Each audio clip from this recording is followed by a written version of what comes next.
Hello, my name is Perineum. Welcome to my channel. The title of my video is Skin Integrity Part 1. Questions and answers are an NCLEX examination. Please hit the thumbs up, please subscribe with that black button, and please share my videos with your classmates, friends and families. My first question: what's the main cause of tissue ischemia? The correct answer is restriction of blood supply to the tissues, causing oxygen storage shortage to keep tissues alive. The main cause of tissue ischemia is restriction of blood supply to tissues, causing oxygen shortage to keep tissues alive is the correct answer. Next question: which patient should we turn every 2 hours? The correct answer are total care patients, or diabetic patients, or unconscious patients, patients with impaired skin integrity, the elderly patients, patients with malignant diseases is the correct answer.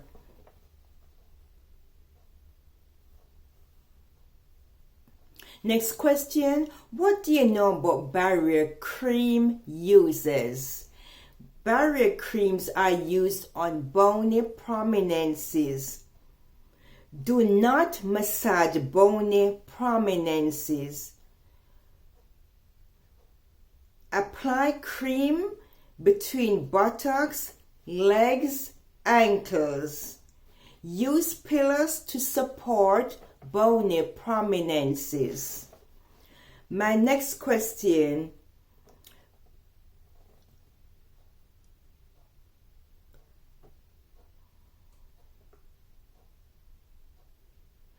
when do we not use razors on our patients? The correct answers: we do not use razors on our patients because they are at risk for bleeding. These are our diabetic patients, patients on heparin, Plavix, aspirin, Coumadin. These patients should be encouraged to use an electric razor if it's okay with your institution. Next question: what is cyst bath?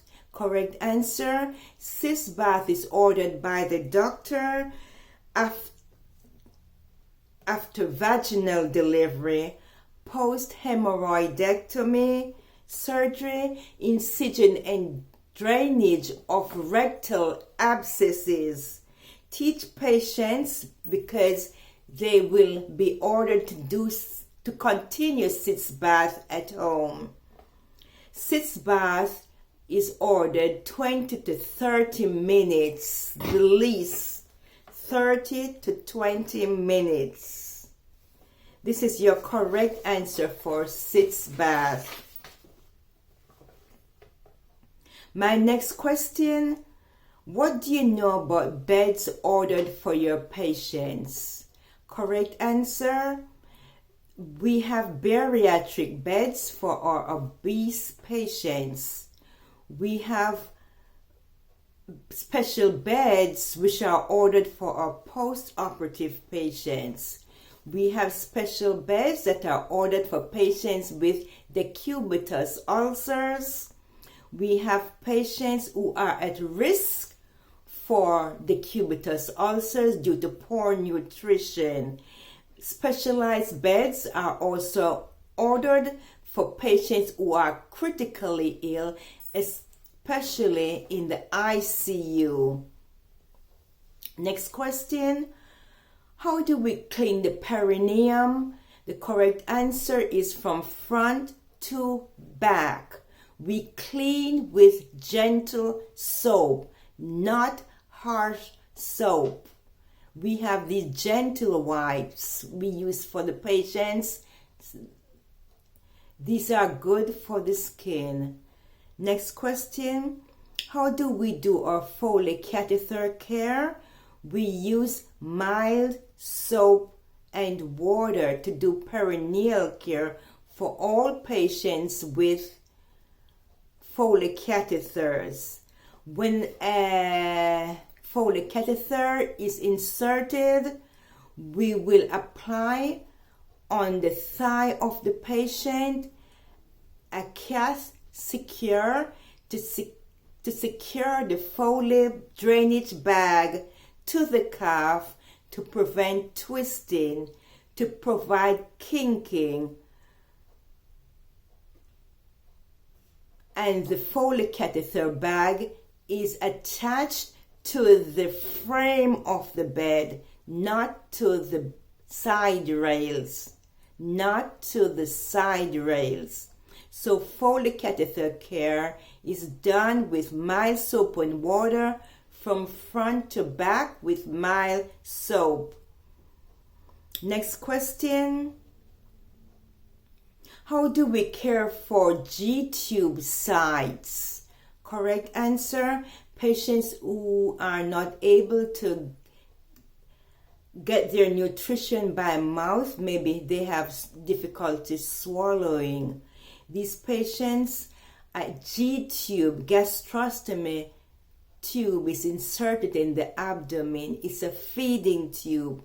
We have to keep the site, insertion site, clean. We clean with gentle soap and water at the insertion site, and we can apply a small dressing at the site to keep the site clean, dry, and intact. CDI, clean, dry, and intact. Number 1, what is our considerations for clients with parental nutrition? Clients with parental nutrition, these clients who have impaired nutrition is at risk for skin breakdown, is our consideration on clients with parental nutrition who have impaired nutrition.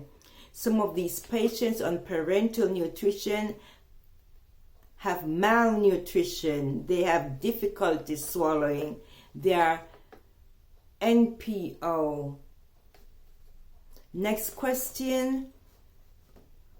How do clients develop narcicomal infection? The correct answer, they develop narcicomal infection by hospital staff not properly washing their hands. The staff gives it to the patient. These are hospital-based infection. What do you know about fingernails in the hospitals or nursing home? Fingernails should be kept clean and short. In the hospitals and nursing home, we do not do artificial fingernails is the correct answer. What do you know about fingernails and toenails of diabetic patients is your questions. We do not trim or cut the fingernails or toenails of diabetic patient. The doctor will order a podiatrist to do this. Next question. What is shearing force? Shearing force are wound ulcers occurs when skin tissue layers causes sub-Q blood vessels too stretched, resulting in disruption of blood vessels. 2. Patient with impaired skin. These patients are ordered specialized bed. Patients who are with impaired skin, the head of bed should always be elevated at 30 degrees. Turn and reposition these patients every 2 hours. These, especially the elderly, their skins are fragile. how do these patients develop shearing force? The bed is kept too high. Maybe the patient is on 90 degrees all the time. But these patients, we keep them at 90 degrees if they're tube feeding, if you're suctioning their mouth, if you're feeding them. But the bed is kept too high and the patient keeps sliding down. The RN keeps, or the tech keeps pulling the patient up in bed, creating a shearing force, creating skin breakdown of these patients. This is the definition of a shearing force, pulling the patients up and down in bed, causing disruption of their sub-Q blood vessels. Is the correct answer.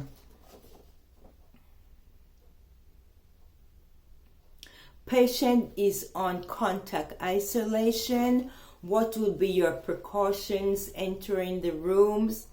Your correct answer, you'll wear your gown, your goggles, your mask.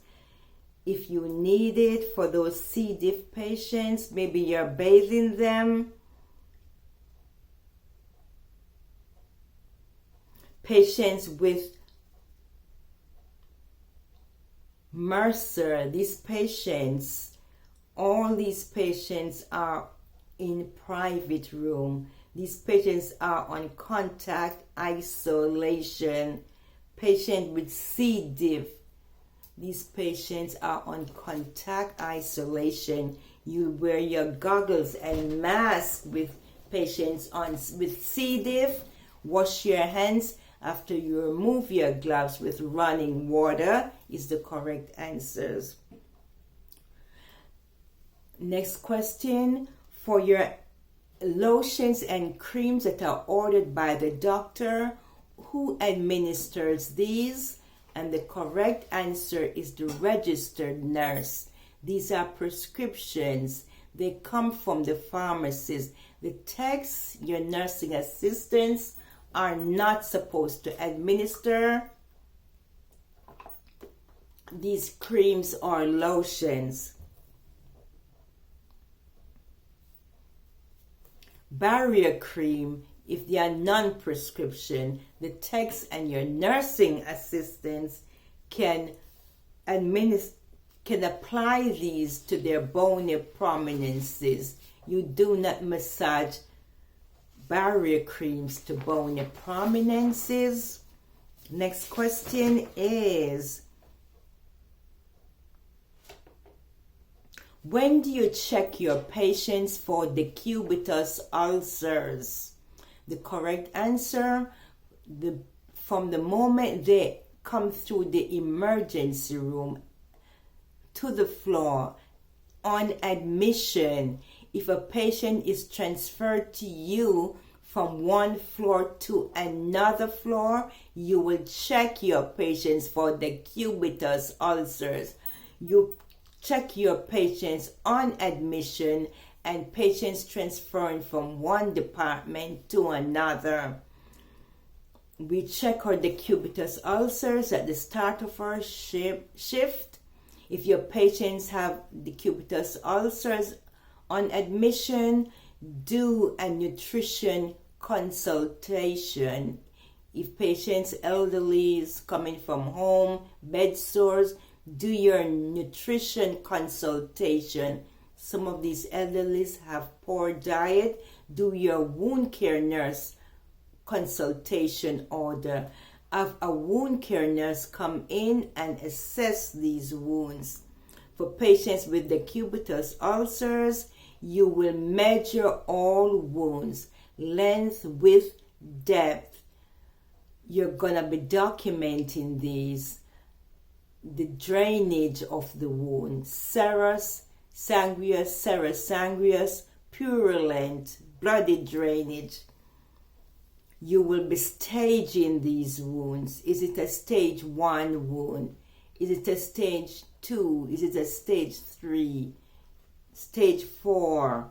unstageable. You will document, you'll measure your wounds. For post-op patients coming from the post-op, the doctor is the first one, the surgeon is the first one who changes your patient's dressings coming from the OR, not the registered nurse. If you're on your shift and you realize the patient is there on the first day and the doctor did not change the dressing, if it's getting too late, remind the doctor that the dressing was not changed.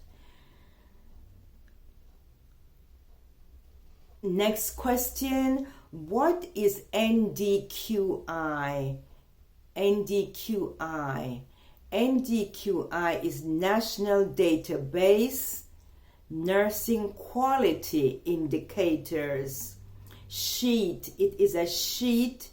A pressure ulcer sheet is completed on all patients every day.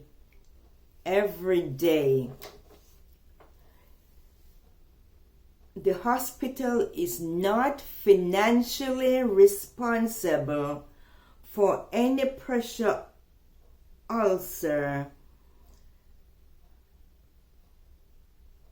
The hospital is financially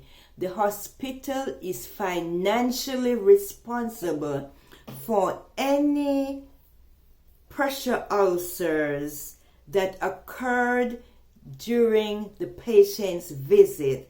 The insurance company will not pay for any pressure ulcer that the patient may develop while they're in the hospital. That's why you have to document it, all of them, on day one. So you can say this patient came into the hospital with these ulcers. If patient is admitted with 10 ulcers, you have to document 10 ulcers, because comes tomorrow, the patient develops a pressure ulcer, there's gonna be 11. The hospital is financially responsible for that one ulcer that was developed while the patient is in the hospital. That's why it's important to turn your patient every 2 hours, do a head-to-toe assessment. If they are able to get up out of bed,